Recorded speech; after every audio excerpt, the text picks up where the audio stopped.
जय श्री सीताराम, जय श्री राधे श्याम। कल हमने पढ़ा था शोक शोक से व्याकुल होकर राजा फिर पूछने लगे, सीताराम और लक्ष्मण का संदेशा तो कहो। श्री सीताराम जी के रूप, गुण, शील और स्वभाव को याद कर करके राजा हृदय में सोच करते हैं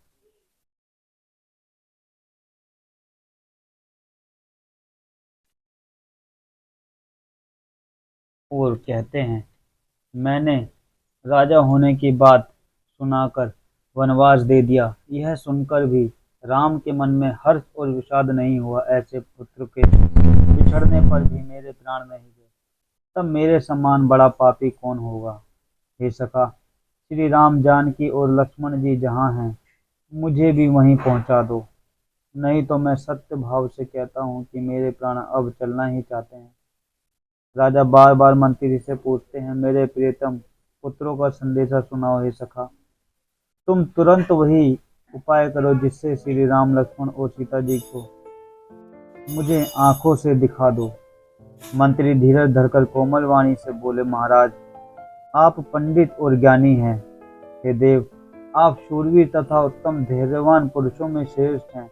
आपने सदा साधुओं के समाज का सेवन किया है।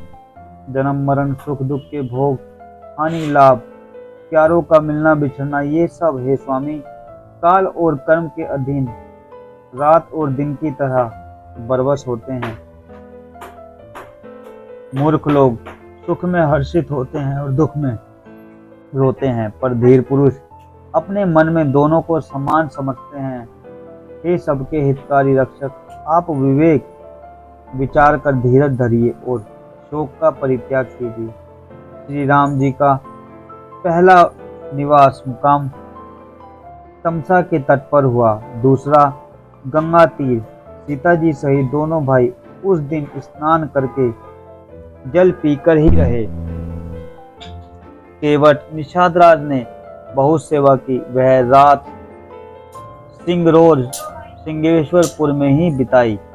दूसरे दिन सवेरा होते ही बड़का दूध मंगवाया और उससे श्री राम, लक्ष्मण जी ने अपने सिरों पर जटाओं के मुकुट बनाए। तब श्री रामचंद्र जी के सखा निषादराज ने नाव मंगवाई। पहले प्रिया सीता जी को ऊपर चढ़ाकर फिर श्री रघुनाथ जी चढ़े। फिर लक्ष्मण जी ने धनुष बाण सजाकर रखे और प्रभु श्री रामचंद्र जी की आज्ञा पाकर स्वयं चढ़े। मुझे व्याकुल देखकर श्री रामचंद्र जी धीरज धरकर मधुर वचन बोले, हे तात, पिताजी से मेरा प्रणाम कहना और मेरी ओर से बार बार उनके चरण कमल पकड़ना। फिर पांव पकड़कर विनती करना कि हे पिताजी, आप मेरी चिंता न कीजिए। आपकी कृपा, अनुग्रह और पुण्य से वन में और मार्ग में हमारा कुशल मंगल होगा। हे पिताजी, आपके अनुग्रह से मैं वन जाते हुए सब प्रकार का सुख पाऊंगा। आज्ञा का भली भांति पालन करके चरणों का दर्शन करने कुशल पूर्वक फिर लौट आऊंगा। सब माताओं के पैर पड़ पड़कर उनका समाधान करके और उनसे बहुत विनती करके तुलसीदास जी कहते हैं, तुम वही प्रयत्न करना जिससे कुशल पति पिताजी कुशल रहें।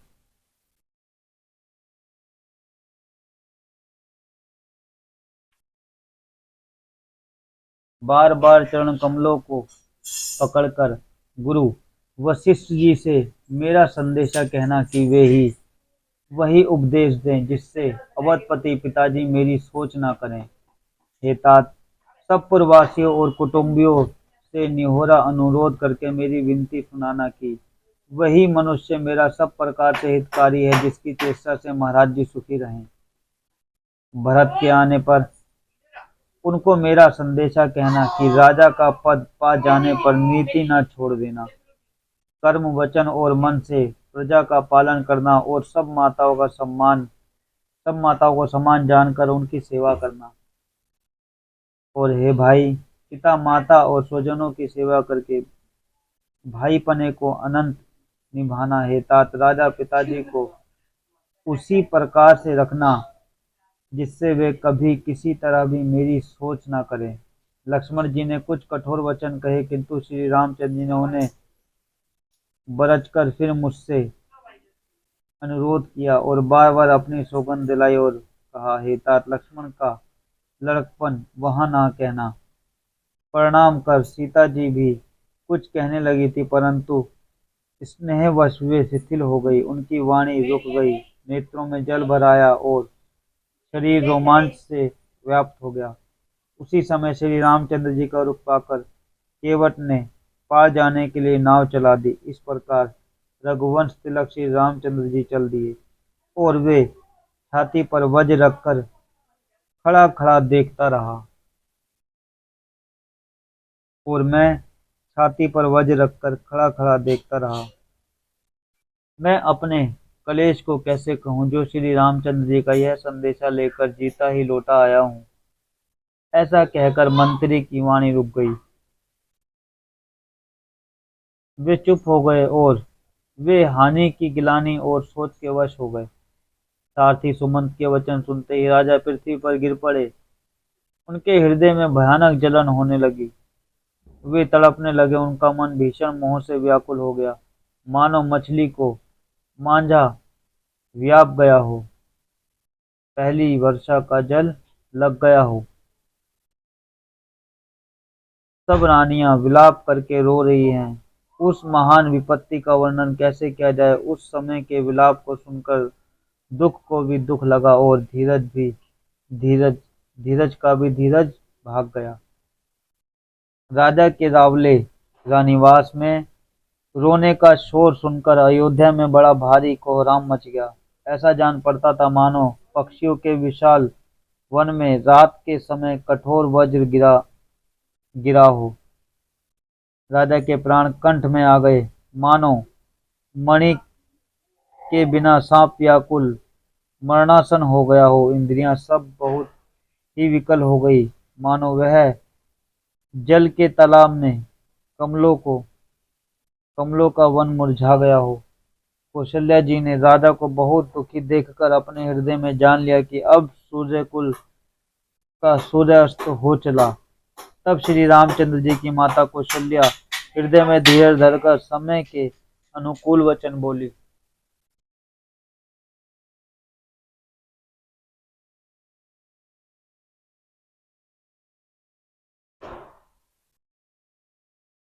हे नाथ, आप मन में समझकर विचार कीजिए कि श्री रामचंद्र जी का वियोग अपार समुद्र है, अयोध्या जहाज है और आप उसके कर्णधार रखने वाले हैं। सब प्रियजन, कुटुंबी और प्रजा ही यात्रियों का समाज है जो इस जहाज पर चढ़ा हुआ है। आप धीरज धरिएगा तो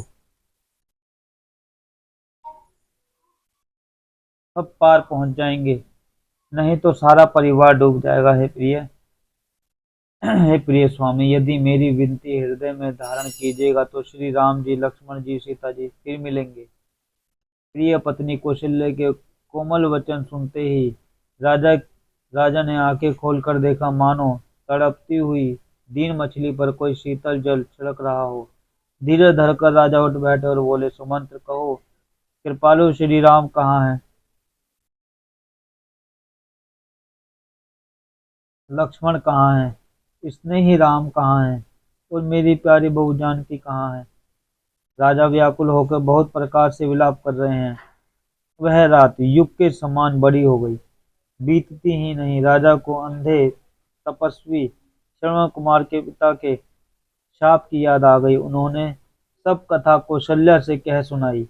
तब इतिहास का वर्णन करते करते राजा व्याकुल हो गए और कहने लगे कि श्री राम के बिना जीने की आशा को धिक्कार है।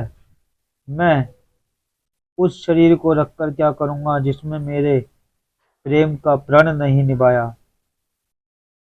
हा रघुकुल को आनंद देने वाले मेरे प्यारे प्राण प्यारे राम, तुम्हारे बिना जीते हुए मुझे बहुत दिन बीत गए हैं। हा जानकी, लक्ष्मण, हा रघुवीर, हा पिता के चित्त रूपी चातक के हित करने वाले मेघ, राम राम कहकर राम कहकर फिर राम राम कहकर और फिर राम कहकर राजा श्री राम के विरह में शरीर त्याग कर सुरलोक को सिधार गए।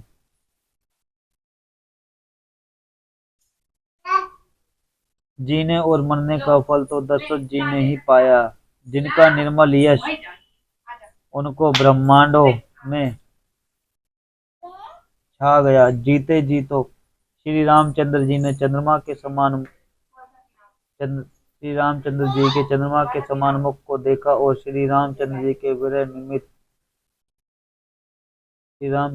विरह को निमित्त बनाकर अपना मरण सुधार लिया। सब रानियां शोक के मारे व्याकुल होकर रो रही हैं। वे राजा के रूप, शील, बल और तेज का बखान कर करके अनेकों प्रकार से विलाप कर रही हैं और बार बार धरती पर गिर गिर कर तड़पती हैं। दास दासियां व्याकुल होकर विलाप कर रहे हैं और नगर निवासी घर घर रो रहे हैं। कहते हैं कि आर्य धर्म की सीमा, गुण और रूप के भंडार, सूर्य कुल के सूर्य अस्त हो गया। सब के कई को गालियां देते हैं, जिसने संसार भर को बिना नेत्र का अंधा कर दिया। इस प्रकार विलाप करते रात बीत गई। प्रातः काल सब बड़े बड़े ज्ञानी मुनि आए। तब वशिष्ठ मुनि ने समय के अनुकूल अनेक इतिहास कहकर अपने विज्ञान के प्रकाश से सबका शोक दूर किया। अरे नहीं, पकड़ इसको, देख क्या कर। आज हमने यहाँ तक पढ़ा, कल आगे पढ़ेंगे। जय श्री सीताराम, जय श्री राधे श्याम।